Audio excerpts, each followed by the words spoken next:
half position in 2026, it's pretty full with lots of talent.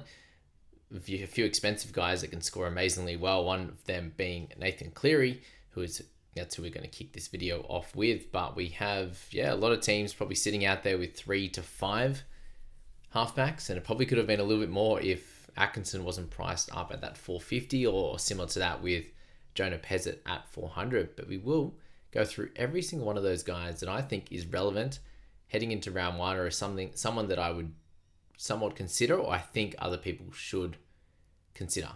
A lot of us will make different style of teams. I'm looking for a little bit more value to kick things off outside of a captaincy decision in a, Nathan Cleary as a potential week-to-week captain, similar to that with Payne Haas, Terrell May, Isaiah Yeo potentially, as well as a couple other guys. But there's not too many that you could consider just from a pure points standpoint. Some people are looking at Herbie Farnworth at centre for that reason alone. He's one of the highest scorers in the game, highest averages, and it would lock up a pretty tough position. So the halfback one here, and Nathan Cleary, the reason why you would look at him for round one, outside of just being a potential captaincy option, is his upside. And that is something that a few other picks that have had a good average do lack, right? Cleary has 100 plus upside. We saw that in the final round of last year, 115, which didn't actually help his price at all.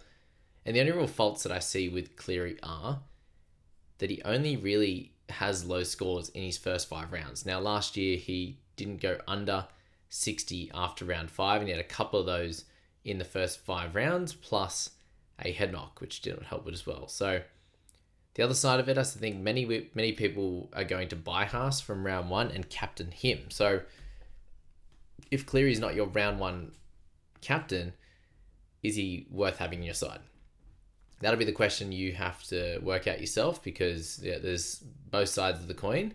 One could say, well, if Cleary comes out and gets 100 in the first 3 rounds, averages sort of 78 or something like that, then you've missed out on 10 points of value in that first part, and then you're going to want to get Cleary in anyway. So the other side of it is that he starts a little bit slow, averages about 60 across the first 5. He drops a bit in price. People buy him then, use that trade to get him, but they've hopefully got a little bit more value in other directions. So you're going to want him before Origin. I don't think you can go all the way through to that period without having him in your side. So you're probably going to have to make room for him either in round 1, or you're waiting till sort of, that round 5 type nature and using that trade for him. So a tough call personally that I haven't made yet.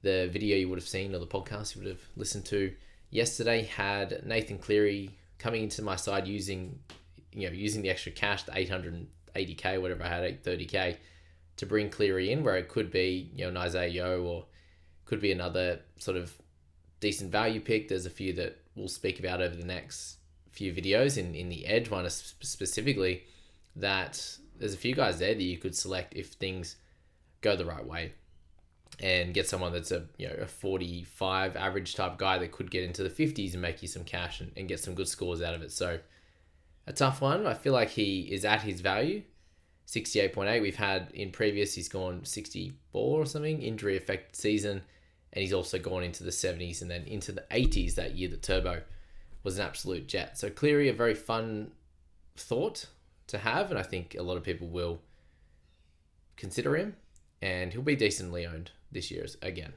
But knowing that Payne Haas is a guy that can hit in the 70s as well, he's less of like a clear round 1 must-have than maybe other years.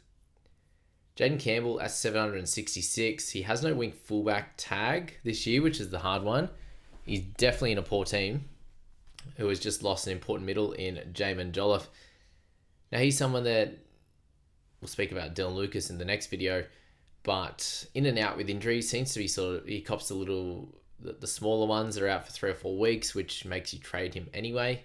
And when he's on the park, he scores really, really well. So a 60, can he actually exceed that in a position that is pretty locked in with stars and with guys that have value? Maybe it's not the right play from round 1. He did play a lot last year, but he's usually someone that can cop some injuries there, and he definitely has upside, up towards that 100 mark. But I feel like it's hard to buy in a position here with a lot of round 1 value, and that Cleary has done it for years and has that little bit more upside than what JC does, but is also 134k more expensive than what you can get for Jaden Campbell. So I think few people will take him just with how good he was last year, but for me, it's a pass for now and look at later. Isaiah Katoa at 706, so I definitely would take Campbell over Katoa due to the goal kicking and just a more quality running game, offloads, tackle breaks and the like there. But this was a breakout year for Isaiah Katoa. If you had him through the early part of the season, then you absolutely dominated. You got great scores from him, you got cash gains, and you didn't have to muck around with your half position much outside of potentially moving on from Cleary through Origin and cycling through some of your other cheapies. So really the question is going to be here, can they replicate it? If they do, he probably averages the same. I can't see him going up into 60 without goal kicking. So there is a cap for me, and there's a chance that he goes to a 51 or a 52 type guy and loses you have a little bit of cash. So not much could have gone better for him. I'm waiting for a price drop if it does come. For Nicholas Hynes, 700k for him with the 55 average. I just don't think a lot changes. Being next to Trindle, he had a really solid season without dominating in play and in fantasy as well. So the 60 plus days for him next to Trindle are probably over. If we happen to lose Trindle through injury or something like that, then I think I'd probably pick Hynes almost instantly if that day came. But at this point, I don't think he has the heights that he had previously. There's going to be a lot of high 40s with good defensive stats, the goals, maybe one try assist, right? A little bit of running, but yeah, I don't know if there's going to be a lot more of the 70 plus simple, for him to get to 70 plus games that we've had in the past. So wait, no run for my cricket reference there. Guys, check out the socials. I'm on Instagram, TikTok, same name. So go and check that out. That's growing nicely. So all of my reactionary stuff will be on there, little one-person snippets. So go and check that out. Fogarty, 687k for him, the 54 average. He's at a new team, but the team's not going to be as good. Raiders had some pretty good attack last year, and he was right front and center for that one there with his 54 average. Strange didn't do a lot of kicking. Brooks will do at least the same, if not more. And he was one of the more dominant sevens in the game, which is hard to replicate at another team. So it's very hard to see it increasing. And he's not so much of a ball runner, offloader, that type of player, which can get him into the 60s as well. So hard to see him improving on his 54. He could be a 56 or something, but he could also be a 50 in this new team. So it's a leave for now. Jerome Hughes is 635k, 45.8 average, but unfortunately they've cooked his price and popped it up to a 50.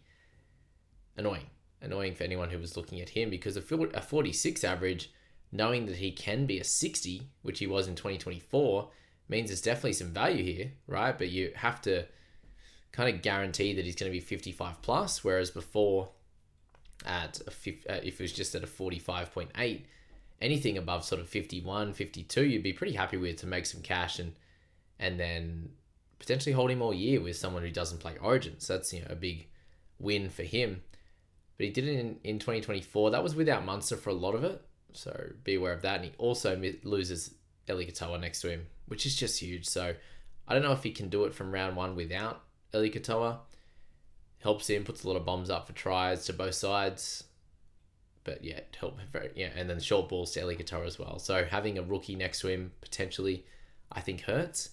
And looks like for him to start round one last year, was carrying a bit of an injury, which hopefully he should be sweet to go this year.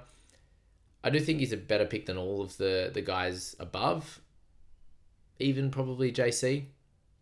But still, some risk attached. But I think he goes like early 50s to start and makes just the tiniest bit of cash or holds steady. Now, guys, if you are interested in the private crew that we have here, one-on-one support, all the competitions up to $5,000 in cash and prizes to give away, and just an awesome community there with first and second last year, Andrew and Jake, all a part of that. So if you want to join that, guys, information, my presentation that I did on YouTube is in the description down there. So I would love for you to go check that out and consider spending that little bit extra cash than what you do here, watching the free videos and the podcast and supporting what we do here, the sort of 30 to 45 hours a week that gets done across here and the private crew. So thanks so much for considering that one there and for watching this stuff. This does help me a lot as well. You just being here regularly, watching and listening to the stuff we put out. Now, Tommy Dearden at 628, 49.3. I did have to mention him more for the fact that when he pushed to 7 at the back end of last year as a 53.4 average with an increase up to 223 kick meters. So that was great. There's definitely some small value there, but I thought it was actually a better set of scores than I thought. They do have a pretty nice start to the year, but with Purdue being a 7 coming through, he played a fair few games there last year, and in those games he didn't play great. And I think that he can definitely improve on that, be a little bit more of an organizer in this side, so Dearden can be that attacker. So in that case, I probably have to say no to Dearden. I don't think he's the best pick, and he's also never been an amazing fantasy scorer. If he goes on runs, he can have a couple of good scores, but him in the mid 50s is him playing incredible compared to someone like JC who can get to 60 fairly comfortably from running sideways a bit, chucking the odd offload, and getting 1 or 2 attacking stats, a couple of goals, and he's kind of there. So that's Dearden for me. Mitch Moses, he's more interesting. Definitely, he's clearly on the watch list for me. 589k, 46.3 is the average there, and that's where they've got him priced at, which is thankfully good. 52 and a 57 in 2022 and 23 and a 49 average in 2024. So this is the lowest that he has been, and the good thing with this one, comparing it to those previous years there, he was goal kicking in all of them.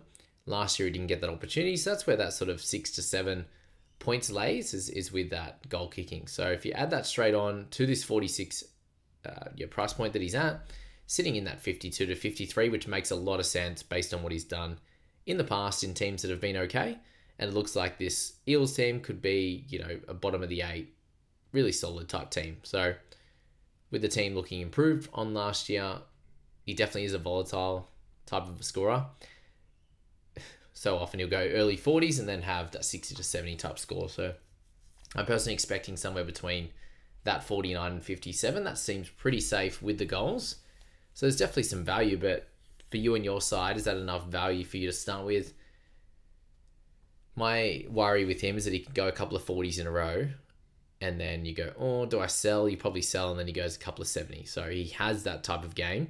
But for me, he's clearly on the watch list, and if things change a little bit with guys around him or how he's going to play, he's got Jonah Pezet likely next to him, who I'd say is a bit more of an organising half than Dylan Brown.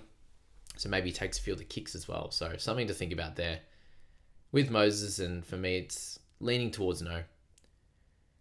All right, Mr. S.Walker for this one. I should write that because I've got Cody in a little bit later. Now, he hasn't averaged over 50 yet in his career, and that was the biggest stat that stood out to me for Sammy Walker, was the fact that, yes, you're buying him at a cheaper price. Yes, we know he's super talented, but I personally can't pick him knowing that DCE is going to be next to him, and he hasn't. We need minimum 5 points value at this price point, and he just hasn't even done that before. And is he going to improve? Maybe, but with a top tier half next to him, they're going to share responsibilities. It's not like DCE is not going to kick the ball. So yeah, I can't go for Sammy Walker. He's going to have his moments, right, where he's going to hit 55 average, 58 average, but then you could buy him at that point, and then he starts to go back down into a 40 average guy and kind of cook you. So not enough value for Sammy Walker for me. Speaking of value, Mr. Adam Doueihi. What's Adam doing? 557k, 43.8 the average here. He has a 50 average at 7, which is a very small sample size, like 6 games or something, and a 60 average at 6, which is awesome. Don't think it really matters. Really just saw it being too small of a sample size for that 50, but even if it was that, it's 6 and a bit points of value, and all the way up to 16 points of value there at for him and the halves. So anywhere in between that is very safe, and he looks to have that 7 spot in his hands. Luai's sort of chat sounds like he's probably going to play a bit more of a Robin role, like he did at Panthers, and AD can sort of run the team around, which is good. Injuries are definitely a thing, right?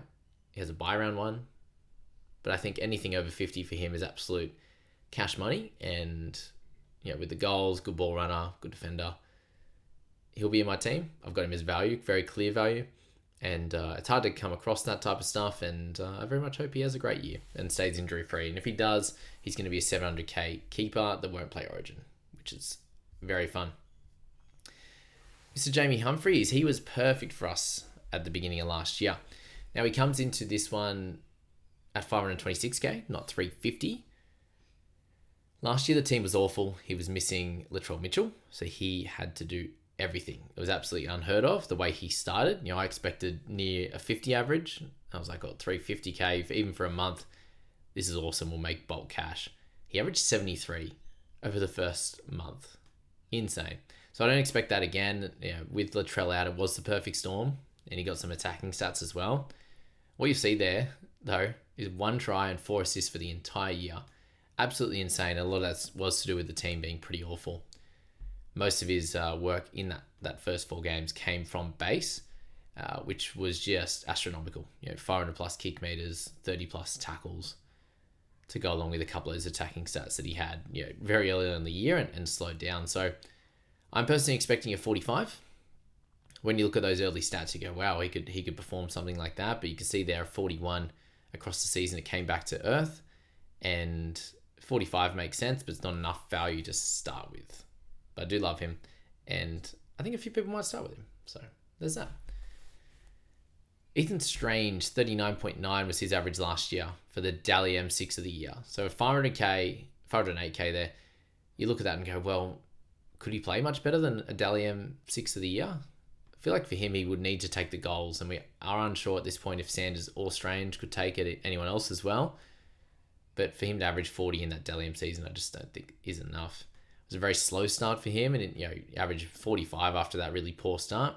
So if he got the goals, you could say that that's pretty fun for a guy that's going to have to take more of a leadership type role without Fogarty next to him, potentially kicks a little bit more in general play. So there's a scope where if he doesn't, if he clears out that bit of a poor start where he found that form and now he's a senior guy, gets goals, 45 to 50 is in there, but I've just said a lot of things that need to try and happen for him to get some value, which we don't have to for other picks. Even Tanner Boyd, to talk about that for. So he's priced at a little bit under Strange, so about a 39 average, and he averaged 46 in the games that he did play. So he had that 46 average last year and in 2023, which is good to know, but 38 in 2024, which would unfortunately put him to lose about 10 to 15k. So he's someone that could potentially have sort of 7 or 8 points of value. Looks like Metcalf's out to start the year. There's some value, probably better than others to be fair, but just to me feels like an okay pick that probably doesn't get past the 550, 560 mark and could easily just plod at 500 without big upside either. It's not like you could buy him and it could happen where he goes out and hits a 55 or 60 average for a stretch of time, like a month. I just don't see much chance of that happening. So it's a bit of a plotter pick and not one that's needed, especially when you've got like a Dylan Brown at 486k. For now, he's in my side. For me, it's a bit of a wait and see. Is he super locked in for a big year? How does their attack look in preseason? A few things like that. But for Brown, it's a 48.8 average in 2024 with a mix of the 6 and in control at 7 there. So 55 the year before as well. So you've got 2 years there, 10 plus points of value. Makes a lot of sense. At that price, it'd be very, very hard not to take him, but we'll play both sides a little bit.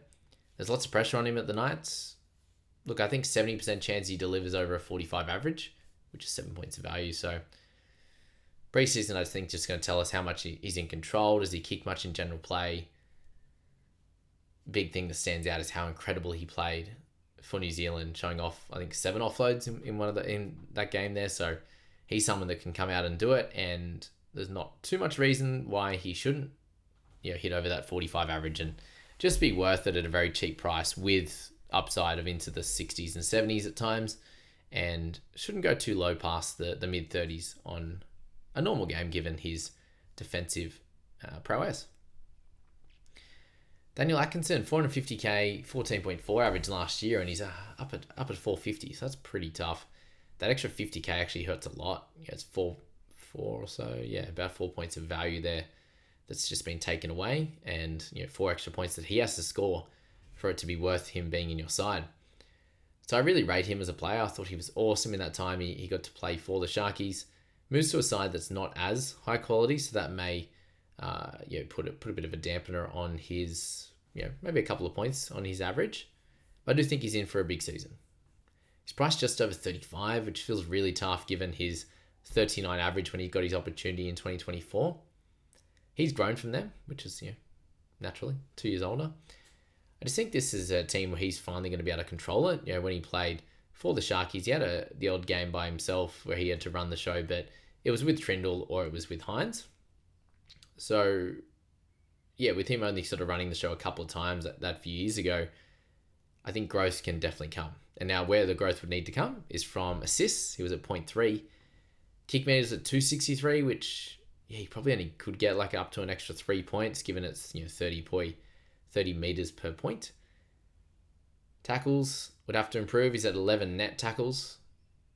Last year he had 9 tackles for 0.7 misses, which is really nice. 18 for 3.7 the year before. So it was missing almost 7 points a game in tackles, but double the amount. But last year was only 1.5 tackles per 9, which was really, really good. And just that year older, year bigger. So I think that can definitely improve. The assists, the tries, everything like that can. But we really need him to be like a 44 plus guy. And he could definitely do it. It just, is he going to do it from the start? Is it going to be a slow burn like Luke Metcalf? I think he improves. At 400k, he's in my team. But at 450, it just makes it very tough. So for me, it's a watch list for trials. If he comes out and he's dominating everything, 500 kick meters and stuff like that, and he's with like LKT, then great. But if he's with Kyle Flanagan, it's going to be hard to select him, I think. Now, S.Smith at 439k. Really, it's just going to be down to, does he get the start? If he does get a start, looks like he'll probably goal kick. If he's off the bench, then we won't consider him, obviously. But if an injury comes, he would steer the ship as the organising half in this team, and at 439k would be great, I think. Or potentially lower if he started on the bench there. So a preseason watch and how things go. You got Blaze Talagi at 435. You have to consider him, the quality that he possesses. I just think he's a more mentioned based on the potential for that growth. The talent that he has, a settled team. He would need to run more and improve his missed tackles. They were the two sections that I looked into and found that he definitely struggled with a bit and will improve with age as well. Someone asked me in the comments to talk about Jonah Pezet. So here we are. He's been priced up, sadly. So he's into that early 30s price point, or about 30 and a half, 31.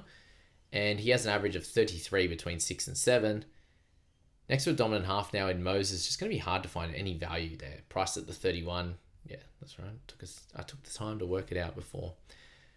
He could definitely improve, but I won't be working on saying could in round one. It needs to be pretty clear cut for me to go, I'm going to have them in my side. And Pezet at 300k would be pretty comfortable. At 400k, it's a no. Ethan Sanders, a few more to go, guys. So 350k for him. The 32 average in 4 games he's had so far, with 3 goals, 2 assists, and a 34 New South Wales Cup average with just the 2 goals. So if he was to add goals, that would be helpful, clearly. If he can get that 6 or 7 points a game in a good team, that would be great. It'd help him get up to near a 40 average pretty comfortably when he's priced just tick under that 30 mark. Yeah, in that late 20s there, which is good. So natural improvement will kick in as well. He's got a lot of talent. He's definitely no slam dunk pick, but if he can get near that 40 average, we'll see what he's like. Is he the one controlling the team like a Fogarty, or is it going to be split between him and Strange? There's going to be room to go with his kick meters. He only had the 202, so there was one game he had with Strange, and he had 356 kick meters, so that was really good. And I think that with comfort, it gets him to near a 40, and I think should be a pick in most people's sides, just at a really, really nice price at 350, which we would have wanted a little bit lighter, but we can't have everything in life. I think he'll be in my side, likely taking him round 1, but I want to see a bit more in preseason, which we will. 2 to go, Cody Walker, 347k. This is an insane situation that we can see Cody this cheap with a crazy stacked left side that he's going to get for Feeder, Latrell, AJ. An insane situation. And this is his left side. It's always been the strong side. He only played 62 minutes per game last year. He had a lot of injuries and he was in a bad team. So tough overall. And he is someone that actually doesn't go through many injuries. And it was last year that was the only year that he's really copped it. Generally plays over 20 games per season. So you could look at that and go, well, okay, just a tough year. You could look at the age as well, something to consider. He averaged 38.6 in 24. So there's already 11 points of value. And then 46 in 2023. So I would be expecting somewhere between the 35 to 40, which again is 8 to 13 points of value. 38 would be awesome. So he's a genuine pick. And I don't know if people will do it. He's not currently in my first draft, just a bit of an awkward price. And I think I'd rather just go for Sanders with goal kicking and age and everything else, running a really good team. South can be that good team as well. Very interesting. Usually very durable. I'm considering for round 1. Will you? And last one, Mitchy Woods, 230k. He's a young gun. If he starts, he's a must. It's unlikely. I just think he's so young. And probably good to get him some cup stats and see what happens from there. So that's the half position.